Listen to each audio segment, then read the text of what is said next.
Hello everyone. ఇవాళ మా అత్తమ్మ మాకు ఒక డిఫరెంట్ కర్రీని టేస్ట్ చూపించారండి. సొరకాయ బజ్జీ.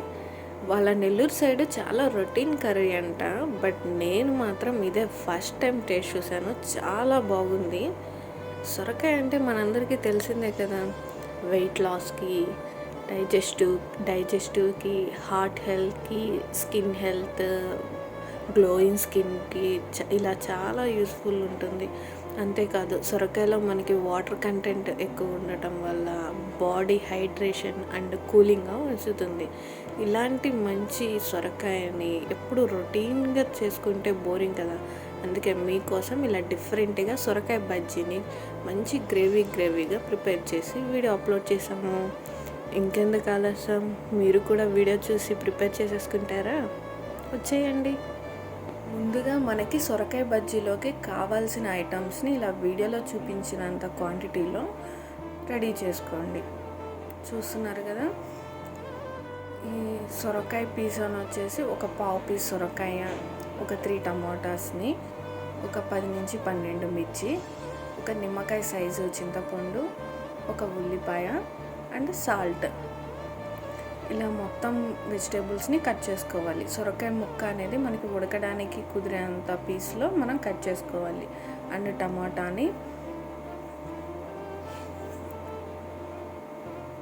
ఇలా ముక్కలు ఉడికే విధంగా కట్ చేసుకోండి. ఇందులో తగినంత సాల్ట్, చింతపండు, మిర్చిని కూడా ఇందులోనే వేసేసుకోవాలి కలిపి పెట్టుకోవడానికి. అండ్ ఒక చిటికెడు పసుపు అనేది వేసుకోవాలి.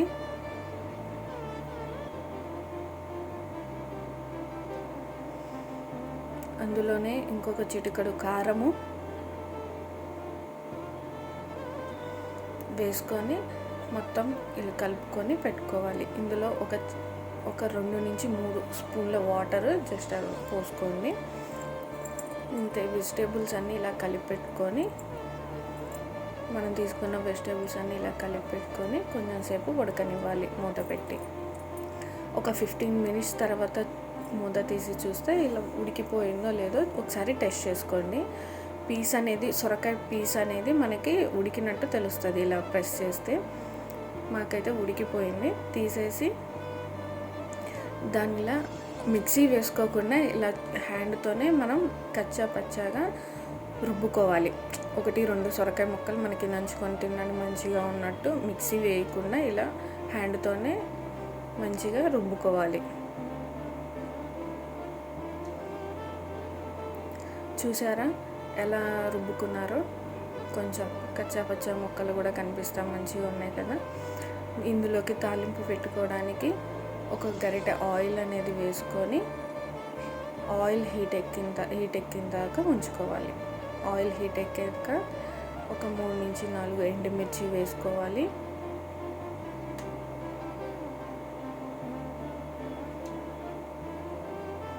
ఇందులోనే పోపు గింజలు,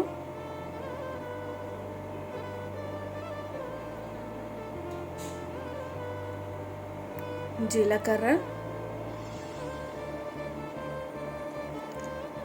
మనం తీసుకున్న తాలింపులోకి సరిపడా ఆనియన్స్, ఒక 3-4 చిన్నులపాయని దంచి వేసుకోవాలి. గార్నిష్ స్మెల్ కోసం, మంచి స్మెల్ వస్తుంది. అండ్ కరివేపాకు.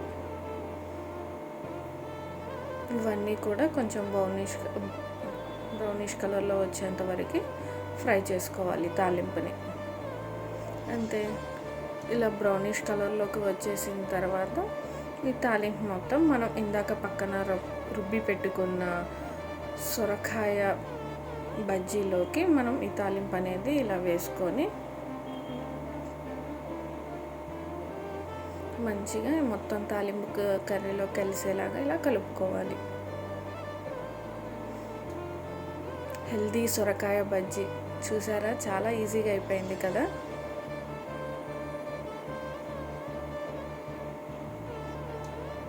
హెల్దీ సొరకాయ బజ్జీ చేసుకోవటానికి చాలా ఈజీగా అయిపోతుంది.